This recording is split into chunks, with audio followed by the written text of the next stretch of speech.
तैयार हैं वचन सुनने के लिए? हालेलुया, आमीन।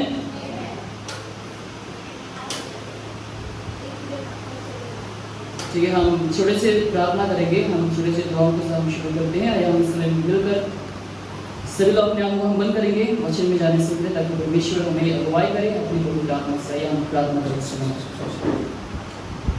प्रभु यीशु मसीह हमें समय धन्यवाद देते हैं कि मुझे आज के सुंदर शाम के लिए प्रभु जी आपने फिर से बार हम प्रत्येक जनों को यहाँ पर मौजूद किया है। प्रभु जी हम सबों को इकट्ठा किया है। पिता परमेश्वर, आपको हम बेहद धन्यवाद करते हैं प्रभु जी। आज हम यहाँ पर आपके भवन में आकर, आपके शरणों में आकर हम खुशियाँ मना पा रहे हैं प्रभु जी। केवल आपकी दया है पिता परमेश्वर।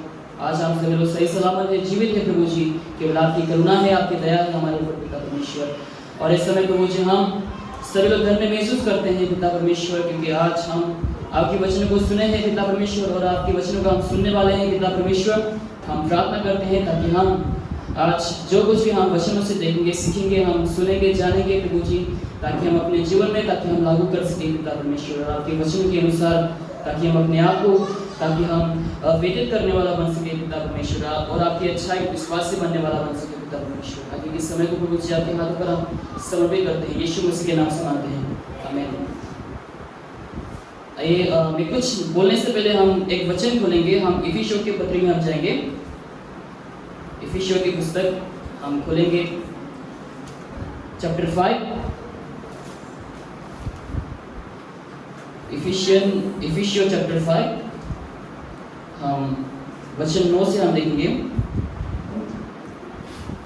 और आज मैं ऐसी चीज़ों को बताने जा रहा हूँ जो मैंने सीखा है, जो मैंने जाना है यहाँ पर आने के बाद, यीशु में आने के बाद, और या फिर यहाँ पर बाइबल कॉलेज में आने के बाद। बस कुछ चीज़ों को मैं आपके सामने रखूँगा, शायद आप इसके द्वारा बहुत ही आपको बेनिफिट हो सकते हैं।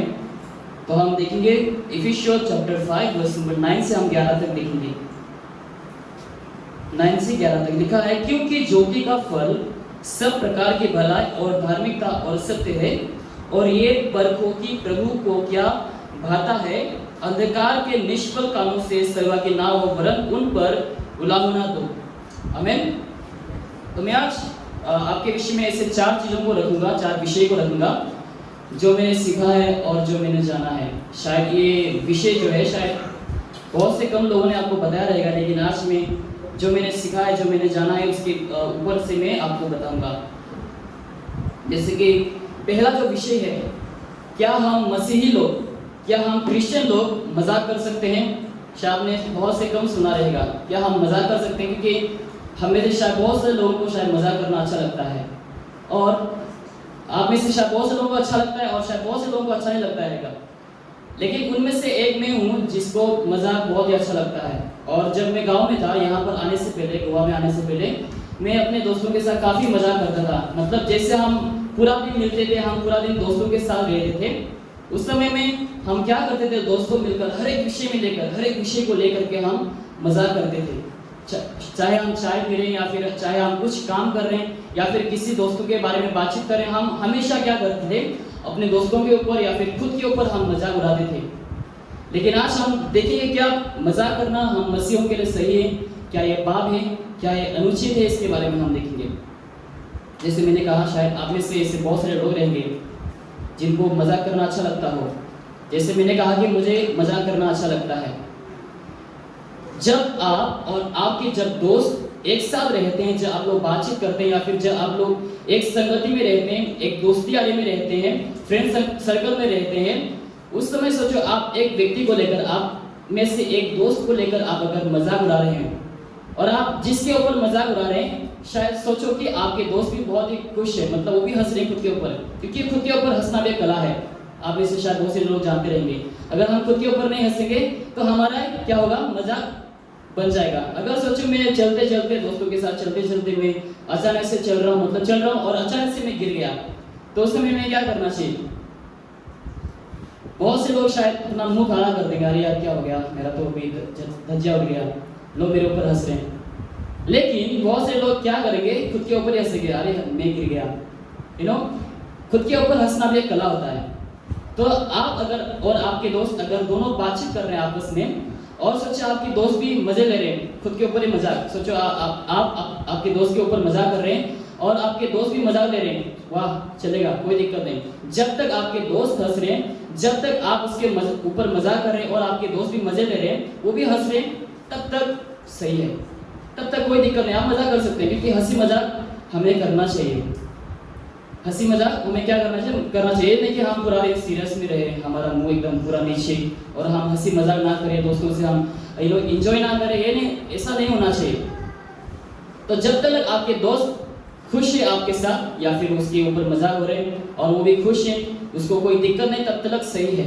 लेकिन सोचो आप और आपके दोस्त मिलकर आपके किसी एक दोस्त के ऊपर आप मजाक कर रहे हैं, ठीक है, वो तो हंस रहे हैं, लेकिन कुछ समय बाद एक दिन ऐसा होगा कि आप लोग मजाक कर रहे हैं लेकिन उसको अच्छा नहीं लगा, मतलब ऐसा आप मजाक कर रहे हैं, उसका चेहरा का जो रंग है वो अचानक से क्या हो गया, बदल गया, उसका चेहरे का रंग अचानक से बदल गया, उसका मुंह काला हो गया, मतलब उसको अच्छा नहीं लग रहा है, मन ही मन में उसको अच्छा नहीं लग रहा है। तो उस समय आपको क्या करना चाहिए, लगातार मजाक नहीं करना है। अगर आपको लग रहा है कि अरे मेरा दोस्त क्या है, उसका चेहरे का रंग बदल चुका है, उसको अच्छा नहीं लग रहा है, उसी समय आप बंद कर दो और हो सके तो माफी भी मांग लो, अरे भाई साहब सॉरी, माफी मांग लो उस समय, क्योंकि उसको शायद बुरा लग सकता है। आपकी जो दोस्ती है, जो आपकी जो फ्रेंडशिप होगा वो शायद टूट सकता है मजाक की वजह से, एक छोटी सी मजाक की वजह से आपकी जो फ्रेंडशिप है वो क्या हो सकता है, टूट सकता है। जैसे मैंने कहा कि हम मजाक कर सकते हैं, इसका मतलब ये नहीं कि हम हर एक विषय में पूरा दिन हम मजाक ही करते रहें। सोचो आपके फ्रेंड सर्कल में आपके एक ऐसा दोस्त है जो अविश्वासी है, मान लो आपके जो फ्रेंड है वो एक अविश्वासी है, और सोचो कि आप आपके दोस्त के साथ पूरा दिन मजाक करते रहते हैं, हर एक विषय को लेकर जो कुछ भी आप छोटे से बात करते हैं उस वही चीज को लेकर अगर आप मजाक करते रहते हैं, सीरियस नहीं, आप किसी भी बात के ऊपर आप सीरियस नहीं है, किसी भी विषय को लेकर के आप सीरियस नहीं है, हमेशा आप अपने दोस्त के साथ मजाक ही करते रहते हैं 24 घंटा, मतलब जब तक आप लोग दिन भर मिलते हैं तब तक आप लोग मजाक करते रहते हैं। सोचो तो क्या होंगे, एक दिन सोचो ऐसा समय आएगा जब आप चाहेंगे कि अरे मैं अपने दोस्त को यीशु मसीह के बारे में सुनाना चाहता हूँ, यीशु मसीह के बारे में, पाप के बारे में उसको बताना चाहता हूँ। उस समय क्या होगा पता है, आपके दोस्त को लगेगा अरे तो आज भी शायद मजाक कर रहा है, अरे ये पाप के बारे में क्या कह रहा है, कौन है यीशु मसीह। अविश्वासी लोग, आपका जो दोस्त है वो ऐसा सोचेंगे, उस समय वो सीरियस नहीं लेंगे, आज भी शायद मजाक ही कर रहा है, उसको ऐसा लगेगा। इसलिए हमें बुद्धि से काम लेना है, ये नहीं कि हमें हर एक विषय में मजाक करना है, नहीं, हर एक विषय में हमें मजाक नहीं करना है, पूरा दिन हमें दोस्त के साथ मजाक नहीं करना है, हमें बुद्धि से हमें काम लेना है। क्योंकि अगर हम पूरा दिन हर एक विषय में अगर हम मजाक करते रहेंगे, शायद हम अपने दोस्त को खो सकते हैं, या फिर हम शायद उसको यीशु मसीह के बारे में नहीं बता सकते हैं, वो मजाक में ले लेंगे बाद में। इसलिए हमें बुद्धि से लेना, अगर हम हमेशा हर एक विषय में मजाक करते रहेंगे, आपके दोस्त सोचेंगे तो पागल है, इसको कुछ नहीं पता, तो बस मजाक ही करते रहता है, आपके बारे में वो व्यक्ति कभी सीरियस नहीं लेंगे। उसके बाद क्या सोचेंगे आपके दोस्त, ये पागल है, इसको कुछ नहीं पता, ये हमेशा मजाक ही करते रहता है, ठीक है। इसलिए हमें क्या होना है, बुद्धि से हमें काम लेना है, हमें सही दिमाग से काम लेना है कि किस विषय पर या फिर कौन से समय पर हमें मजाक करना है। क्योंकि वचन में लिखा है, जब हम इक्लेसियास्टिस में हम जब देखते हैं वचन 3 में, अध्याय 3 में जो हम देखते हैं वहां पर लिखा गया है हर एक चीज के लिए समय होता है, बारिश के लिए समय होता है, हंसी मजाक के लिए समय होता है, रोने के लिए समय होता है, खाने के लिए, रेस्ट लेने के लिए, हर विषय के लिए हमारा एक अलग सा समय होता है। तो ये नहीं कि हम मसीहों को हर एक विषय में हम मजाक करें। तो ये रहा पहला पॉइंट, ठीक है। और दूसरा जो है, जो मैंने यहाँ पर आने के बाद सीखा है, जैसे मैंने पहला पॉइंट में बताया कि मैं पूरा दिन मजाक करते रहता था दोस्तों के साथ, और अभी भी कभी कभार करता हूँ, लेकिन हमेशा नहीं, लेकिन हर विषय पर नहीं।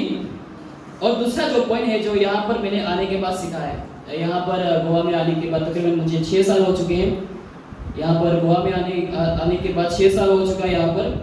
और बहुत सारे चीज़ों को मैंने सीखा है। जब मैं गाँव में था, जब मैं गाँव में था, मुझे किसी ने नहीं बताया कि हमें जब मुझे कोई अच्छा काम, मेरे बारे में कोई अच्छा काम करे या फिर मेरा कुछ बेनिफिट करे तो मुझे उसको धन्यवाद भी देना होता है, या फिर कोई मुझे अगर कुछ तोहफा दे तो उसके लिए मुझे धन्यवाद भी देना होता है। तो मुझे ये सब के बारे में नहीं पता था, क्योंकि शायद मुझे किसी ने नहीं बताया रहेगा, या फिर मैंने ये सब कुछ नहीं सीखा है, किसी ने मुझे गाइड नहीं किया, किसी ने मुझे नहीं बताया है। इसलिए मैं गाँव में कभी भी किसी को, मतलब गोवा में आने से पहले मैंने कभी भी लाइफ में किसी को थैंक यू नहीं कहा, शायद जब तक जितना मुझे याद है मैंने कभी किसी को क्या नहीं कहा, धन्यवाद नहीं कहा है। लेकिन हम मसीही जीवन में परमेश्वर के वचन हमें सिखाता है कि हमें प्रभु को भी धन्यवाद देना चाहिए, और जो हमसे कुछ अच्छा बर्ताव करे या फिर हमारा भला करे, हमें उसको भी क्या करना चाहिए, धन्यवाद देना चाहिए। जैसे हम पहला थिस्सलुनीकी अगर हम 5:18 में देखते हैं, वहां पर लिखा गया है क्या, हर एक विषय में तुम क्या करो, प्रभु यीशु मसीह को धन्यवाद दो, और यही परमेश्वर का इच्छा है। तो हमें इस विषय से हम यही सीख सकते हैं कि हमें प्रभु यीशु मसीह को धन्यवाद देना चाहिए। अगर हम यीशु को धन्यवाद देंगे तो हम जो लोग हैं, जो पृथ्वी पर जो लोग हैं, हमारे चारों ओर जो लोग हैं, उसको भी हम धन्यवाद दे सकते हैं। अगर हम दूसरों को धन्यवाद नहीं देंगे तो हम परमेश्वर को कैसे धन्यवाद दे सकते हैं। तो हाँ, तो मुझे नहीं लगता कि दूसरों को धन्यवाद देना होता है, लेकिन यहाँ पर आने के बाद जब हमारे पासवान ने हमें क्लास में सिखाया, तब मैंने बहुत सारे कुछ चीज़ों को जाना सीखा है कि हमें धन्यवाद भी देना होता है। और दूसरी जो चीज़ है, सोचो आप किसी के अधीन में या फिर कोई अगर आपकी अधीन में काम करते हैं, ठीक है, सोचो आप बॉस हैं, और या फिर आप किसी अगर आप आपकी अधीन में अगर कोई काम कर रहे हैं, तो अगर वो आपके लिए कुछ अच्छा काम कर रहे हैं, मतलब बहुत सारे ऐसे फायदे को आपके काम में ला रहे हैं, तो आपको क्या करना चाहिए, उसको, उस व्यक्ति को अप्रिशिएट करना चाहिए, उसका तारीफ करना चाहिए।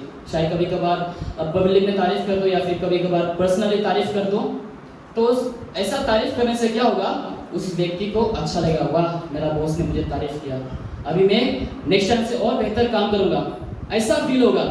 लेकिन अगर आप किसी के अधीन में काम कर रहे हो, ठीक है, अगर आप किसी के अधीन में काम करें और कोई व्यक्ति अगर आपका तारीफ कर रहा है पब्लिक में या फिर पर्सनली, अगर कोई आपको तारीफ कर रहा है, आपकी बॉस, उस समय आपको अच्छा फील होगा, वाह मेरा बॉस ने मुझे तारीफ किया, अभी मैं नेक्स्ट टाइम से और बेहतर काम करूंगा। तो यहाँ पर मैं एक चीज बताना चाहूंगा कि जब कोई व्यक्ति आपको तारीफ करे, ये विषय ऐसा नहीं होना चाहिए कि मैं अभी नेक्स्ट टाइम से बस तारीफ के लिए ही काम करूंगा। अरे अगर मैं ऐसा काम करूंगा, अगर मैं और ज़्यादा बेहतर काम करूंगा तो मुझे और भी महिमा मिलेगा, मेरा और भी प्रशंसा करेंगे, मेरा और भी उन लोग तारीफ करेंगे। इसके लिए हमें काम नहीं करना है कि मुझे प्रशंसा मिलेगा, लोग मेरी तारीफ करेंगे, लोगों के बारे में मुझे वाह वाह कहेंगे, इसके लिए मैं काम करूँगा, नहीं, हमें उसके लिए काम नहीं करना है। हमें जो भी करते हैं हम दिल से करना चाहिए, चाहे लोग हमें देखे या ना देखे, हमें बस विश्वास योग्यता से और पूरे फेथफुल से और पूरे ईमानदारी से हमें काम को करना चाहिए, चाहे लोग मुझे देख रहे हैं या फिर नहीं देख रहे हैं। जैसे मैंने कहा कि 6 साल हो चुके मुझे गोवा में आते हुए। ऐसे बहुत सारे स्टूडेंट्स हैं, ऐसे बहुत सारे लोग थे, ऐसे बहुत सारे दोस्त थे, इन्हों मैं बताना चाहूँगा बस एक उदाहरण के तौर पे। ऐसे बहुत सारे स्टूडेंट्स थे, ऐसे बहुत सारे मेरे दोस्त थे कॉलेज में, जैसे हमने मिला है, उनमें से बहुत सारे ऐसे लोग थे जब हम लोग का शनिवार के दिन हम क्या करते हैं, हम कंपाउंड क्लीनिंग करते हैं या फिर घास आजू बाजू में घर के चारों ओर हम क्या करते हैं, साफ सफाई करते हैं। उस समय क्या होता है, जब हमारा पास्टर नहीं रहता, जब हमारा सर नहीं रहता है कॉलेज में, तो सभी लोग अपने मनमानी से काम करते हैं, अपने मन से हम लोग काम करते हैं, कौन देख रहा है, कोई परवाह नहीं किसी को। लेकिन जैसे हमारा पास्टर साहब आया, लोग क्या करते हैं, जैसे सोचो उन लोग 5% काम कर रहे हैं, ठीक है, सोचो लोग 5% काम कर रहे हैं, मतलब जैसे तैसे बस ऐसे ही अपने आप को उन लोग धकेल रहे हैं, चलो उन लोग कर रहे हैं मैं भी करूँगा, अपने आप को धकेल रहे हैं, टाइम पास कर रहे हैं। जैसे हमारा पास्टर साहब आते हैं, तुरंत उस समय हम लोग 5% जब काम करते हैं, उन लोग तुरंत ऐसा हम लोग मतलब कूद जाते हैं, जंप कर जाते हैं, डायरेक्ट 5 से डायरेक्ट 10 जाते हैं, हम लोग दिखावटी मतलब कि तो हमें दिखावा नहीं करना चाहिए, हम मसीही जीवन में हमें दिखावा नहीं करना चाहिए। वचन में लिखा है कि हम जो कुछ करते हैं, जहाँ पत्री में जब हम देखेंगे वहाँ पर लिखा गया है, हम जो कुछ भी करते हैं मनुष्य को दिखाने के लिए नहीं, लेकिन प्रभु के लिए हमें करना चाहिए। आमीन।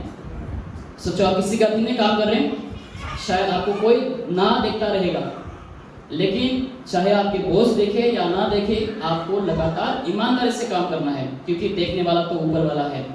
अगर आप सोचो आप किसी के अधीन में काम कर रहे हैं, जो जिसके अधीन में आप काम कर रहे हैं, शायद वो आपको नहीं देखता रहेगा, लेकिन परमेश्वर आपको देख रहा है। शायद आपको लगा रहे हैं मुझे कोई नहीं देख रहा है, मुझे क्या फल मिलेगा, लेकिन परमेश्वर उस व्यक्ति के हृदय में बात करेगा। अगर आप फेथफुल से ईमानदारी से काम करेंगे, परमेश्वर आप उस व्यक्ति के हृदय में काम करेगा और वो आपको ब्लेसिंग्स को देगा। हालेलुया। इसलिए हम जो कुछ भी करते हैं हमें ईमानदारी से करना चाहिए, दिल से करना चाहिए, चाहे लोग आपकी तारीफ करें या ना करें, बस तारीफ के लिए कभी काम मत करना, अरे मेरा तारीफ होगा, लोग मेरी प्रशंसा करेंगे इसके लिए मैं काम करूंगा, ये वजह नहीं होना चाहिए आपका काम का। अगर आप यही वजह से काम करते रहेंगे तो क्या होगा, कल को सोचो आपको तारीफ ना मिले तो उस समय आप क्या करेंगे, आप डिस्करेज हो जाएंगे, आप निराश हो जाएंगे। इसलिए हमें कभी भी तारीफ के लिए काम नहीं करना है। तो ये रहा दूसरा विषय कि हमें धन्यवाद भी देना चाहिए और हमें तारीफ के लिए हमें काम नहीं करना है। और तीसरा जो बात है हम इसको देखेंगे कि वादा निभाने के विषय में, वादा निभाने के विषय में बहुत सारे ऐसे लोग हैं जो वादा करते हैं लेकिन निभाते नहीं हैं। तो इसके बारे में हमें जानने की आवश्यकता है। मैं जैसे समझता हूँ, जैसे मैं मानता हूँ कि क्योंकि हमारा परमेश्वर भी वादा को निभाने वाला परमेश्वर है, वो वादा करता है और वादा को भी वो निभाता है।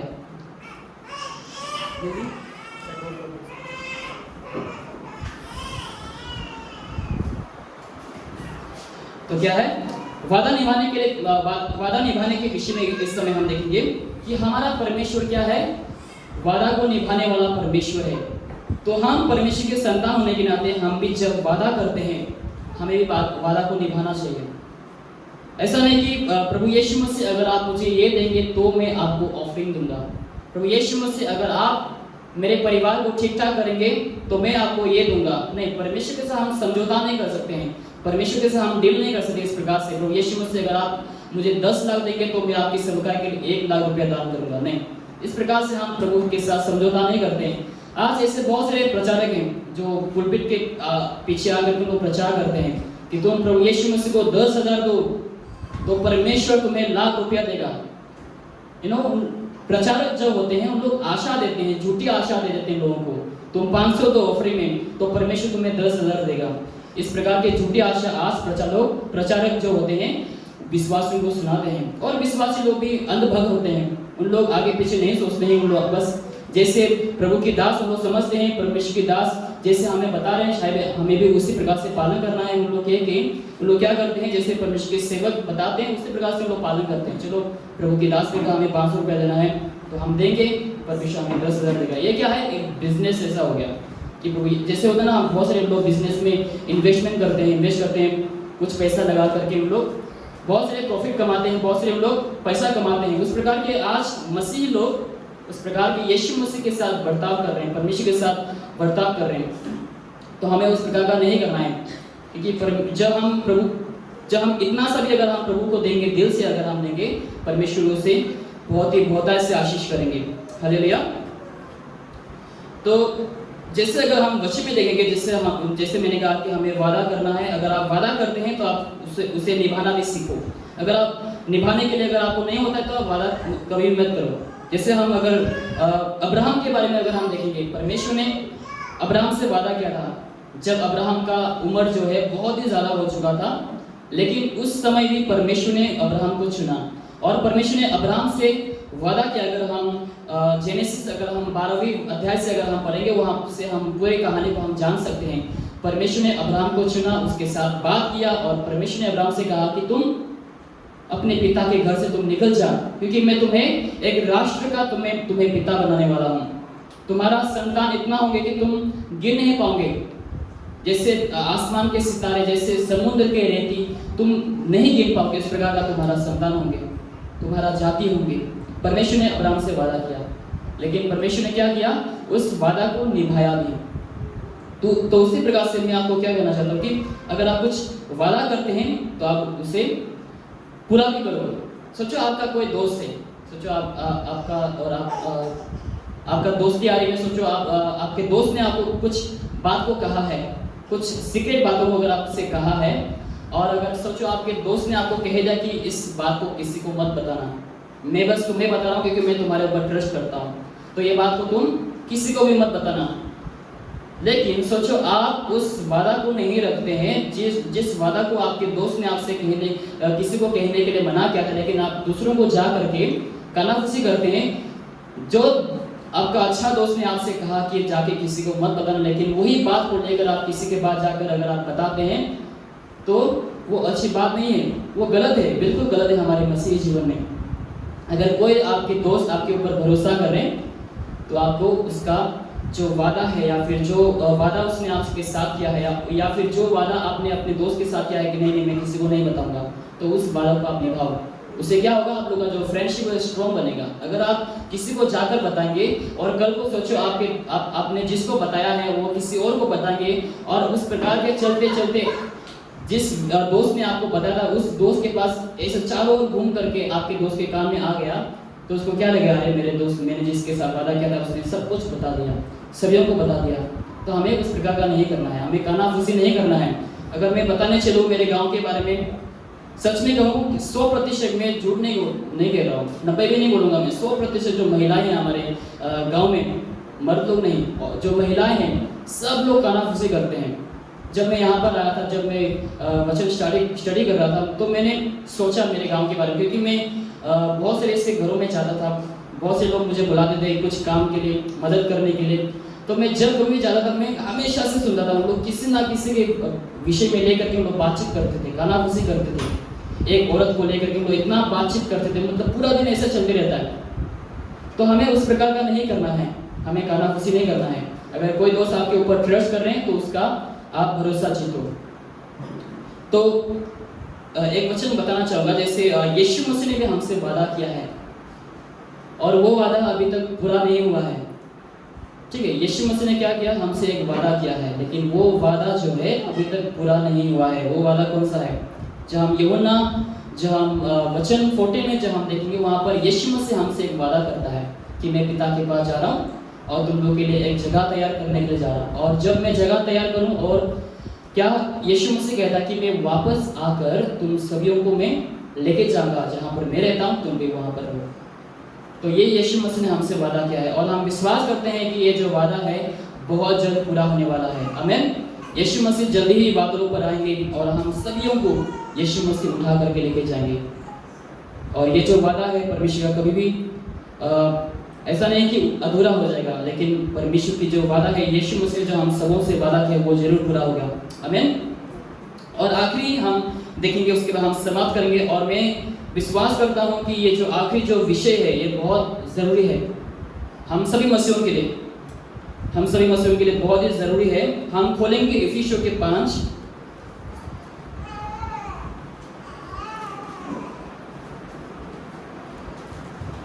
क्योंकि जब हम अपने भारत देश में, जब हम जिस विषय को मैं बताने जा रहा हूँ, सारे कलीसिया में, ज़्यादातर कलीसिया में लोग इसका पालन नहीं करते हैं। तो हम नहीं चाहते कि हमारे कलीसिया में भी उसी प्रकार के हो। इफिसियों 5 वचन 16 में देखो,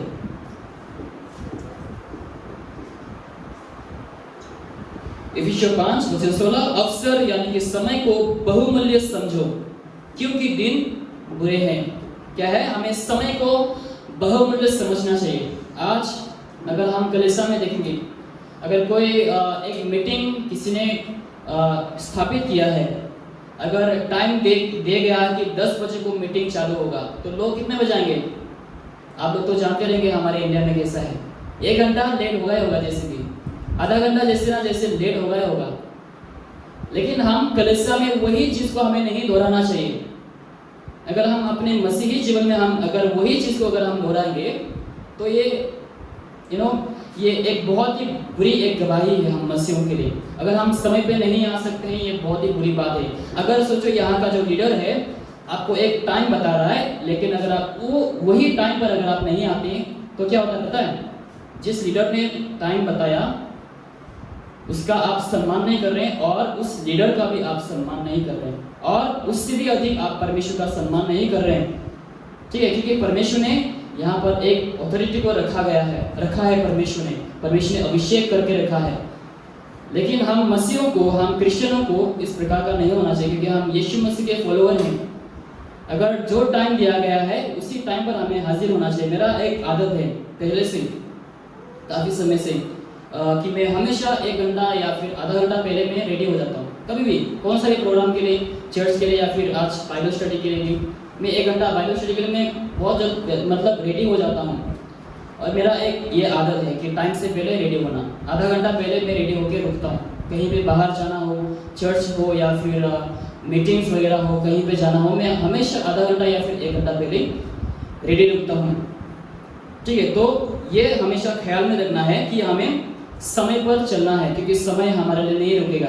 समय किसी के लिए नहीं रुकता, समय अपने समय पर ही चलता रहेगा, लेकिन हमें अपने आप को डिसिप्लिन में लाना है और हमें समय पर चलना है। हालेलुया। और एक आखिरी वचन देखेंगे, उसके बाद हम समाप्त करेंगे। पहला कुरिन्थियों में हम जाएंगे, पहला कुरिन्थियों वचन 14 में हम जाएंगे। First Corinthians chapter 14 verse number 40। पहला कुरिन्थियों अध्याय 14 वचन 40 लिखा है, पर सारी बातें शालीनता और व्यवस्थित रूप से किए जाए। यानी कि ये सारे जो चीजें हैं, चाहे वो कलीसिया में हो, चाहे वो हमारे परिवार में हो, चाहे आप काम के लिए जा रहे हैं, सारे विषय क्या होना चाहिए? टाइम पर होना चाहिए और सही रीति से होना चाहिए। सोचो आप किसी इंटरव्यू के लिए जा रहे हैं, मान लो आपको एक जॉब मिलने वाला है और आपका आखिरी मतलब कॉलिंग है और आपको बुलाया गया है इंटरव्यू के लिए, लेकिन वहाँ पर कहा गया कि आपको 10 बजे हाजिर होना है। सोचो आप 9 बजे को उठते हैं, बस ऐसे सोच लो।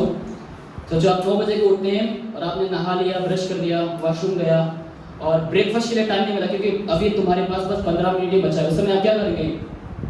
ब्रेकफास्ट भी नहीं खाएंगे। क्यों? बहुत ही ज़रूरी है, इंटरव्यू के लिए जाना है। अगर इंटरव्यू के लेट हो गया तो मेरा काम से छुट्टी भी हो सकता है। तो आप क्या करेंगे? बहुत ही भागेंगे, आप बहुत ही तेज़ी से आप करेंगे। ब्रेकफास्ट की ज़रूरत नहीं, ब्रेकफास्ट भी आप भूल जाएंगे उस समय। क्यों? क्योंकि बहुत ही इंपॉर्टेंट है। अगर आप स्कूल को एग्जाम के लिए जाएंगे, वो भी आपके लिए बहुत ही इंपॉर्टेंट है। अगर आपको 10 को कहा गया है, आप समय से पहले वहाँ पर हाजिर होंगे स्कूल के लिए, है कि नहीं? स्कूल के लिए हम हाजिर होना होता है पहले आधा घंटा या फिर 1 घंटा पहले। हम लोग स्कूल में क्या होता है, 1 घंटा पहले अगर हम ना पहुँचे, वहाँ पर गेट को क्लोज कर दिया जाता है। अगर आप लेट में पहुँचे, आपको बाद में प्रिंसिपल के पास जाकर जवाब देना होता है क्यों आप लेट हुए। लेकिन हम क्या करते हैं, बहुत सारे मसीह लोग इस चीज़ को बहुत ही साधारण में लेते हैं, सीरियस नहीं लेते हैं कि हमें यीशु मसीह के लिए अपना समय को देना है, हमारा जो बेस्ट है उसको हमें प्रभु को देना है। लोग आज साधारण में लेते हैं। बाकी सब चीज़ों में लोग आज क्या करते हैं, वाह बहुत सीरियस है, मेरा जॉब छूट जाएगा, मेरा काम छूट जाएगा। लेकिन कहने से क्या, कौन क्या कहेगा? कुछ नहीं कहेगा। कौन देख रहा है मुझे? कौन कहने वाला कौन है मुझे? इस प्रकार का हमारे अंदर अहंकार आ जाता है। लेकिन हम मसीह को उस प्रकार का नहीं बनना है। हमें समय से पहले कलीसिया में हाजिर होना है, क्योंकि हम हाजिर होने से पहले यीशु मसीह हमारे इस बीच में हाजिर होता है। ऐसा नहीं कि यीशु मसीह हमारा स्वागत करे, लेकिन हमें यीशु को स्वागत करना है। ठीक है? तो परमेश्वर आप सबों को इस वचन के द्वारा आशीष करें और ताकि हम इस वचन के द्वारा हमेशा अपने जीवन को व्यतीत करें और जो कुछ हमने आज सीखा है ताकि हम अपने जहन में रख सके इस वचनों को और ताकि हम अपने जीवन में ताकि हम लागू कर सकें। आइए हम इस समय मिलकर प्रार्थना करें।